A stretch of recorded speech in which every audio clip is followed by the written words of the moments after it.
할렐루야. 6월 19일 금요일 아침입니다. 오늘 하루도 하나님의 말씀을 묵상하며 삶으로 살아내는 우리 모두가 되면 좋겠습니다. 오늘 다 함께 나눌 말씀은 마태복음 15장 1절에서 20절까지의 말씀입니다. 마태복음 15장 1절에서 20절까지의 말씀 다 함께 조금 길지만 읽어보도록 하겠습니다. 그때 바리새인과 서기관들이 예루살렘으로부터 예수께 나와 이르되 당신의 제자들이 어찌하여 장로들의 전통을 범하나이까? 떡 먹을 때에 손을 씻지 아니하나이다. 대답하여 이르시되 너희는 어찌하여 너희의 전통으로 하나님의 계명을 범하느냐? 하나님이 이르셨으되 내 부모를 공경하라 하시고 또 아버지나 어머니를 비방하는 자는 반드시 죽임을 당하리라 하셨거늘 너희는 이르되 누구든지 아버지에게나 어머니에게 말하기를 내가 드려 유익하게 할 것이 하나님께 드림이 되었다고 하기만 하면 그 부모를 공경할 것이 없다 하여 너희의 전통으로 하나님의 말씀을 폐하는도다. 외식하는 자들아, 이사야가 너희에 관하여 잘 예언하였도다. 일렀으되 이 백성이 입술로는 나를 공경하되 마음은 내게서 멀도다. 사람의 계명으로 교훈을 삼아 가르치니 나를 헛되이 경배하는도다 하였느니라 하시고 무리를 불러 이르시되 듣고 깨달으라. 입으로 들어가는 것이 사람을 더럽게 하는 것이 아니라 입에서 나오는 그것이 사람을 더럽게 하는 것이니라. 이에 제자들이 나와 이르되 바리새인들이 이 말씀을 듣고 걸림이 된 줄 아시나이까? 예수께서 대답하여 이르시되 심은 것마다 내 하늘 아버지께서 심으시지 않은 것은 뽑힐 것이니 그냥 두라. 그들은 맹인이 되어 맹인을 인도하는 자로다. 만일 맹인이 맹인을 인도하면 둘이 다 구덩이에 빠지리라 하시니 베드로가 대답하여 이르되 이 비유를 우리에게 설명하여 주옵소서. 예수께서 이르시되 너희도 아직까지 깨달음이 없느냐? 입으로 들어가는 모든 것은 배로 들어가서 뒤로 내버려지는 줄 알지 못하느냐? 입에서 나오는 것들은 마음에서 나오나니 이것이야말로 사람을 더럽게 하느니라. 마음에서 나오는 것은 악한 생각과 살인과 간음과 음란과 도둑질과 거짓 증언과 비방이니 이런 것들이 사람을 더럽게 하는 것이요 씻지 않은 손으로 먹는 것은 사람을 더럽게 하지 못하느니라. 아멘. 마태복음 15장은 지금 예수님께 나온 어떤 바리새인과 서기관들이 함께 예수님과 논쟁을 하는 한 이야기를 다루고 있습니다. 특별히 바리새인들과 서기관들이 나온 이유가 있습니다. 그 이유는 무엇입니까? 2절처럼 2절의 말씀을 따라 떡 먹을 때 제자들이 손을 씻지 않았다라는 내용입니다. 그리고 이들이 이야기하는 것은 장로들의 전통을 범했다라고 이야기를 합니다. 이 이야기들을 이해하기 위해서 간단한 배경을 알아야 합니다. 유대인들은 구약의 율법들을 지키기 위해서 노력을 했습니다. 하나님께서 이스라엘 백성들에게 준 귀한 율법이었기에 또 그 율법을 지키는 것이 하나님과의 관계를 온전하게 만들어 간다고 생각을 했기에 잘 지켰습니다. 그런데 이런 전통을 지키다 보니까 한 가지 새로운 전통이 생기기 시작했습니다. 그것은 무엇이냐면 이 율법들을 잘 지키기 위해서 미리 조금 더 잘 지키기 위해 삶을 다듬을 수 있는 율법들을 새로 추가적으로 만들었다는 것입니다. 정결하기 위해서 더욱더 우리가 준비될 수 있는 그런 위험을 방지할 수 있는 율법들을 하나 둘씩 만들기 시작했습니다. 그 가운데 이제 등장한 다양한 율법들이 있었고 밥을 먹을 때 손을 씻는 것 그뿐만이 아니라 또 포도주나 뭔가를 먹을 때 이제 망을 씌워서 포도주 같은 것을 넣습니다. 그 안에 성경의 율법이 금한 어떤 작은 벌레나 이런 것들이 들어가는 것을 막기 위해서 어떤 그런 헝겊 같은 걸 놓고 포도주를 따르는 것, 이 외에 다양한 어떤 그런 추가적인 율법들이 생긴 것이죠. 처음의 의도는 새로 마주하는 상황, 일상의 생활 속에서도 어떤 하나님과의 어떤 관계를 지키기 위한 그 노력에 생겼다고도 할 수 있습니다. 하지만 이들의 모습에는 아이러니가 있었습니다. 왜 그럴까요? 제자들이 그렇게 손 씻는 것 때문에 이제 비방하는 모습을 보였는데 예수님께서는 3절에서 6절까지의 말씀을 통해 무엇을 이야기하십니까? 바리새인들과 서기관들이 자신의 삶 속에서 그렇게 지키지 못하는 부분에 대해서 예수님께서는 말씀해 주십니다. 그 내용은 한 글자로 말하자면 부모님께 충분히 공경을 해야 될 것을 부모님은 전혀 이야기를 하지 않고 하나님께 드린 것이 되었다라고 이야기를 하기만 하면 모든 것이 다 끝나는 것으로 생각하는 어떤 부모에 대한 마음과 공경은 배제하는 일들이 일어나게 된 것입니다.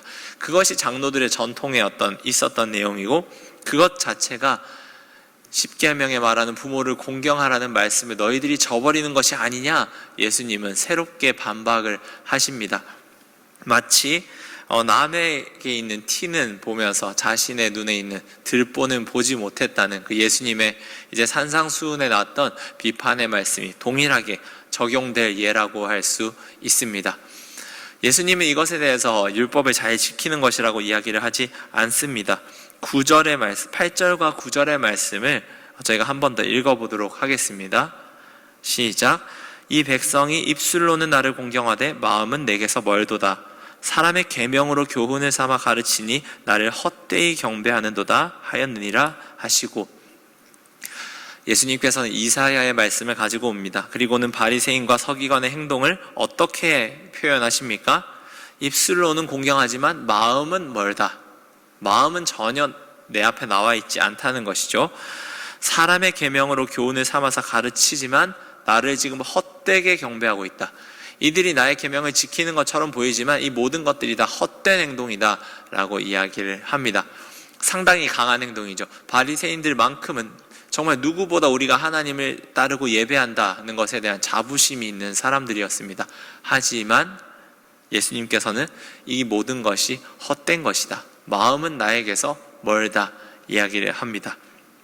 그리고는 14절의 표현에 따르면 이들은 맹인이다, 맹인이면서 누군가를 인도하려고 한다라고 예수님께서는 이야기를 하십니다.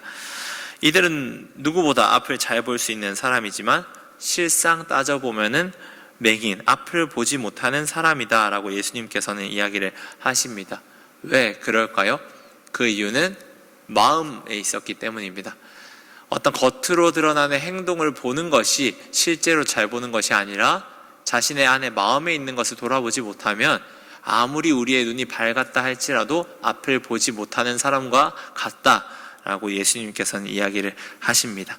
그래서 이후 본문에 쭉 이야기하는 것은 결국은 무엇에 대한 이야기입니까?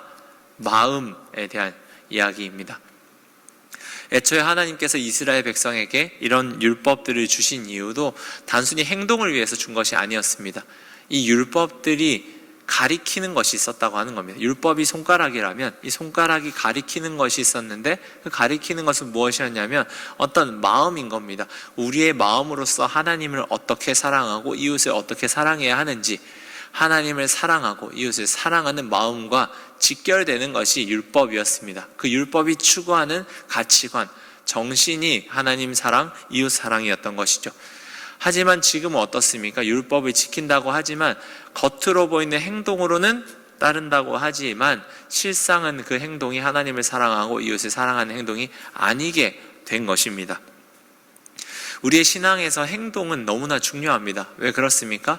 결국은 우리가 가진 마음이 행동으로 드러나기 때문에 행동은 어떻게 보면 신앙을 증명하는 것이라고도 할 수 있습니다. 그럼에도 불구하고 행동의 모든 것이 신앙을 보증하지는 않습니다. 왜 그렇습니까? 우리의 행동은 마음을 가릴 수 있기 때문입니다. 행동을 보임으로써 우리 마음의 위선, 우리의 마음을 포장하고 가리기 위한 그런 목적으로도 사용될 수 있기 때문입니다.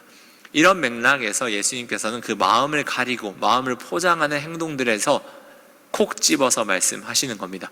마음이 있지 못하면, 마음이 온전하지 못하면 너희들은 맹인과 같다, 앞을 보지 못하는 것과 같다 이야기를 하십니다. 그리스도교 신앙에서, 우리의 기독교 신앙에서 마음을 돌아보는 것은 너무나 중요한 행위입니다.